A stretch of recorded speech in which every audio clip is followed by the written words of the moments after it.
Macando na Baroyaba. Come here, John Ogu, nada medication, Desibo Nogu. I do you favor to work in an American better.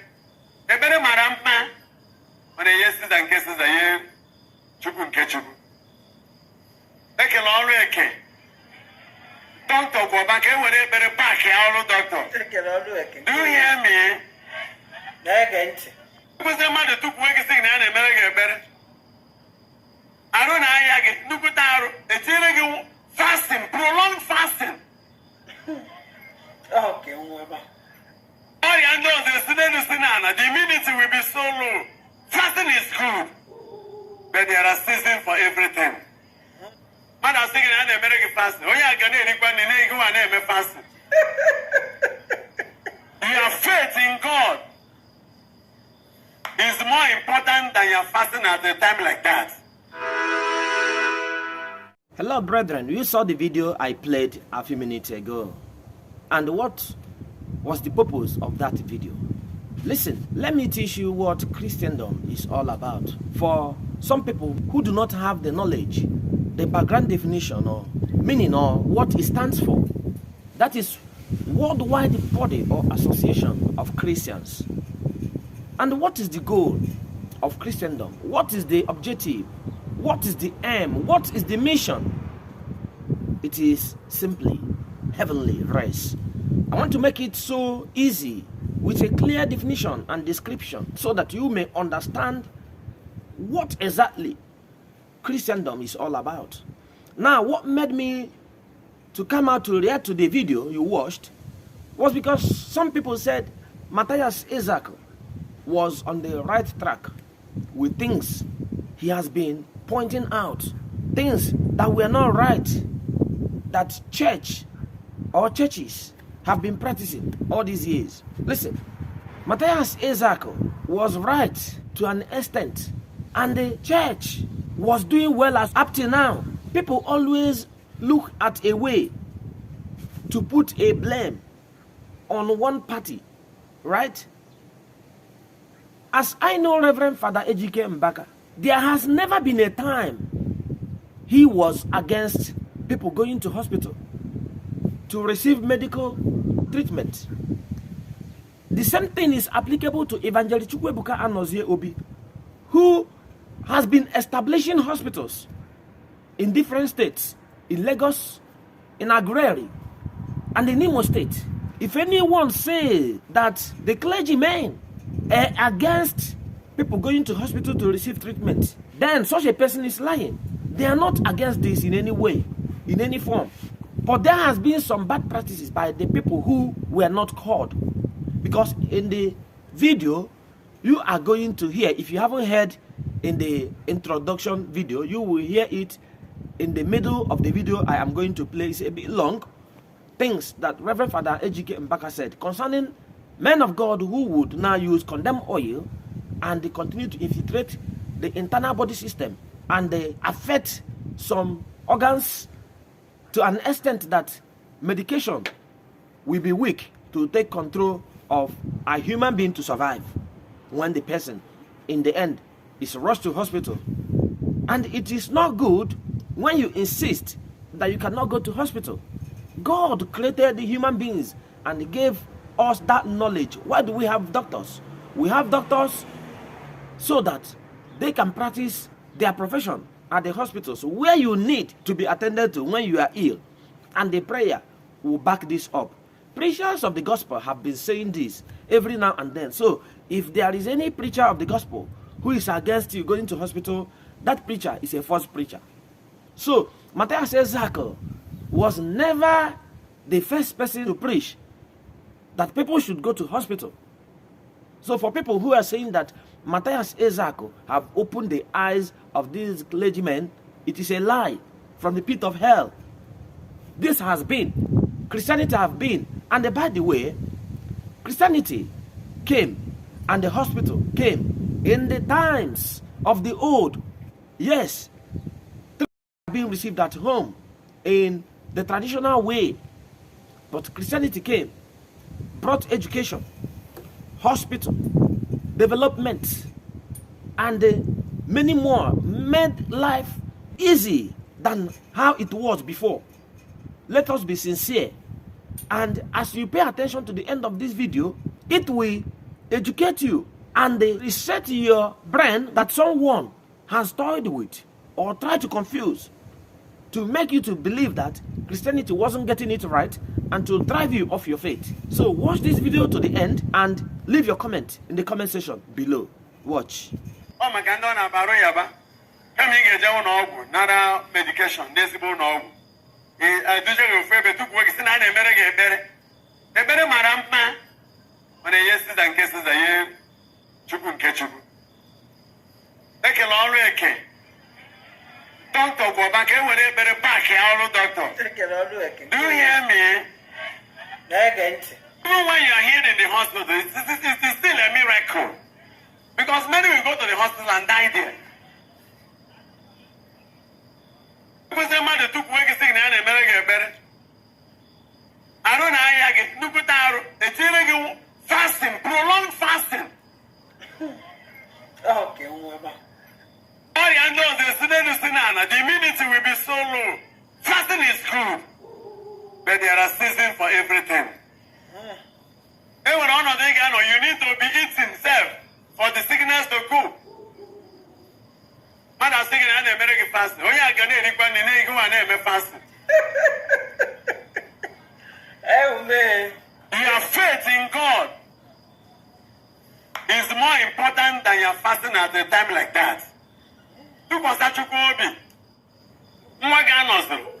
Umbilical cord bound the child, and the doctor diagnosed it and said, "CS, it's in Ecuador." Yeah, okay, this is on your of faith. And I say, push. Open now, don't want to do it. As a game is so to cook with them, my son. Why Hebrew? Hey. Upon stairs and here a book bag. Getting a got a muchineke. The one also get one Hebrew. Here a book bag. When I wasn't there because I come back and the walk with Moody. I came more Corona, Jesus.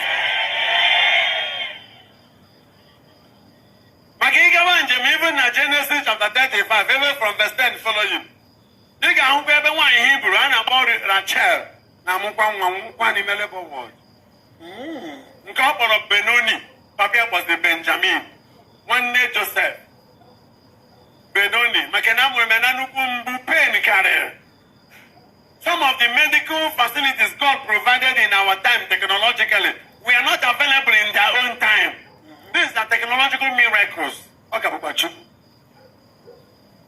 amen. Oh, your bag will go to the bag on.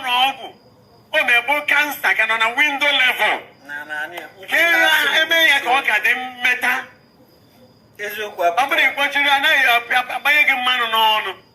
Some of them are expired oil, which are healthy. Many of us are so wicked in our pattern of ministration, all in the name of healing. Many of us are so wicked in our pattern of ministration, all in the name of healing.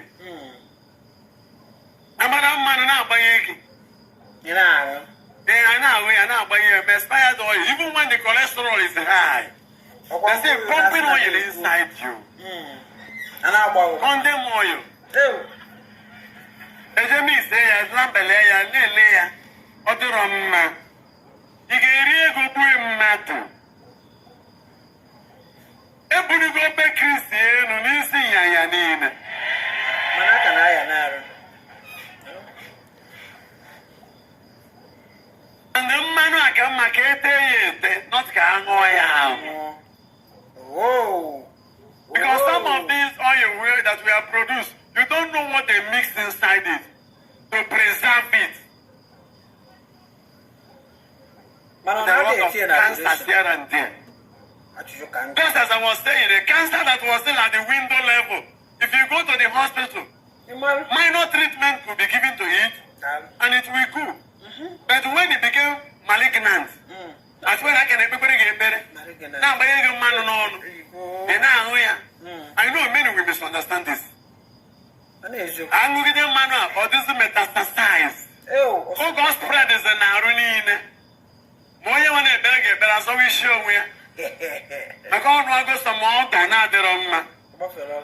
It is down all Grandma bag a bit. We are war. And I'm there. What's our music now? What's that? Who Jack work with the Lion Hospital? Matthias Ezeaku. Amen. And we have many good doctors, and many good nurses, and many good diagnostic centers. Say when you cross to Jesus, say no pay Jesus. Everybody know what I use that. Oh, young one I know pay. Kind of way put mad. Say na pumano to say na ngozi Chineke. And go we another. Now Deuteronomy chapter 28, I see from verse 1 down to 13. And you're gonna say, blessing. You shall be blessed in the city, you shall be blessed in your farm, you shall be blessed in your going out, you shall be blessed in your coming back. In verse 6, verse 7 says, your enemies will come through one way, but they shall be scattered through 7 ways. There shall be increase and surplus of prosperity. You shall no more be a borrower, you shall be a lender. 8, 9, 10, 11. Verse 13 says, you shall be blessed in such a manner, you shall no longer be the tail, you shall be the head. Imam Busa to the Gaboyishi. Unkasu Chineke Yasukwagi. Maniguruna Bada. Iga Hunzebona say, Nabumoni Gelso, Williamerenka, Williamerenka. Ha, Abumon Kanko, Ayalulana, Mpu. Ikubide, nobody verse 45. They're gonna say, anybody who will not worship God with joy, the person will be cursed. Upon the man John and F. Chineke, Abumon this. You can say, open enjoyment in a galos, in a weeko, in a betibe, a good mother. Man, Abumon Sugi. Upon the F. Chineke, Naji home, a Mbaka. Osikoso, ayufu, efu, iwe, doyo zane mafuma, ina atake kekekeke, na yenu mani atake kekeke, emeri wane eme, osikoso wambi, makana wachukua yuwa male chafo fiti ya, osikoso aswago ya nkozo, na wobo ya pizu wiki fiti ya, ichuwa ya gori wiki ya, or the bag goes with the Vietnam week. It's all. And there's a good Consuka. Come again, I don't make a mirror. In our trade,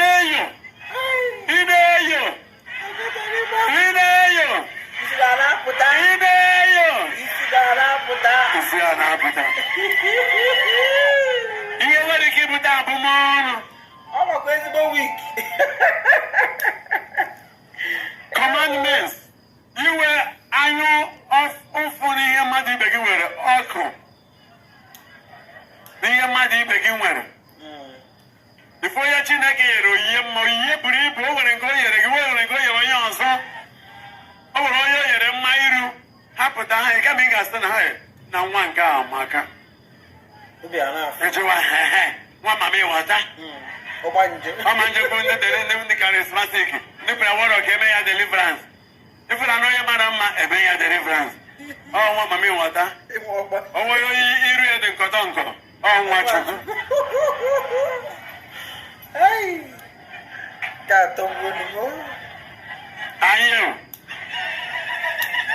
A lot of things can attract curses to the people of God.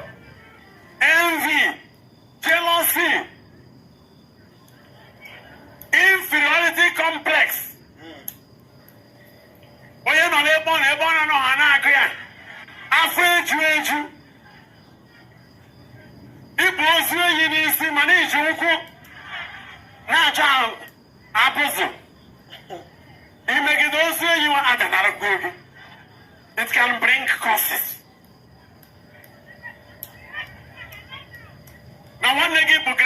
You know, we got a degree. Coming as a thank God, Jesus. So no matter graduate of them. They say, oh yeah, Mama Goriego. Okay, sister. I'm a man of school and I come a man. Hey! Oh, you come here. You know, you feel it. Amen. In company, amen. The father they collect. Are you ready to collect? Huh? You have been over here, so you got collect where? In coma? I just send the collection here, so. Ungozi so in homa. You got collect in homa. You may control, you got collect to Babu Mano. And you? You know, I want to go up as a multi-billionaire. They said, hey, no, Grego. Where am I, Yahoo Plus? Where am I, Mother, not to go here? I got one of the local kitty. Okay. Where am I, compassion? Ibobo, Aloya, Ibobo. You could tell you how many of my man will take a he cannot collect him on job, not collect Abumano, not collect him at a bullsy. Manobo is to do it beyond Salasala. He not collecting Gossip, he not collect Amara, he not collecting Buneno. Oh, Jesus.